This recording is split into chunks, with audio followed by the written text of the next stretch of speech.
ভাঙা ধ্বংসস্তূপে পরিণত ধানমন্ডি ৩২ নম্বরের বাড়ি। তৃতীয় দিনে এসকেভেটর না থাকলেও বিক্ষুব্ধ জনতার হাতুড়ি শাবলের আঘাতে ভাঙছে অবশিষ্টাংশ। শুক্রবার সকাল থেকেই ধানমন্ডি ৩২-এ শুরু হয় ভাঙচুর। ঝুঁকিপূর্ণ ভবনটি দেখতে ঢল নামে সাধারণ মানুষের। ভাঙা কংক্রিট আর আসবাব পোড়া ছাইয়ের মধ্যে খোঁজ চলে লোহালক্করের। নিম্ন আয়ের মানুষ যে যার মতো এসব সংগ্রহ করে নিয়ে যান নিজ গন্তব্যে। সাধারণ মানুষ বলছে, ইতিহাসের স্মৃতি বিজড়িত এই ভবন ধ্বংসস্তূপে পরিণত হওয়ার দায় শেখ হাসিনা আর তার স্বৈরাচারী মনোভাবের।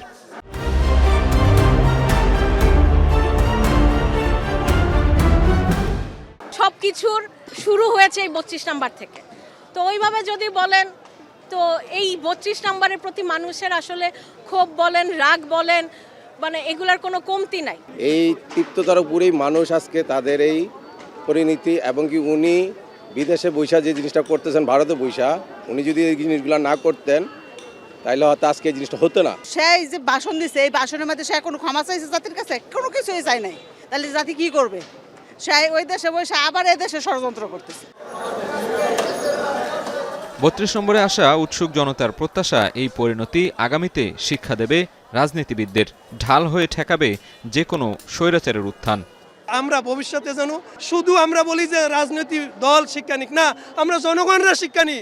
এরকম স্বৈরাচার আমরা হইতে দেব না। আমরা ভোট দেব যোগ্য লোকের। আসলে ক্ষমতায় যখন যায় মানুষ তখন আর বুঝতে পারে না তার এই পরিণতির কথা কেউ চিন্তা করে না। তাকে যে ক্ষমতা থেকে যাইতেই হবে এটা চিন্তা করে না।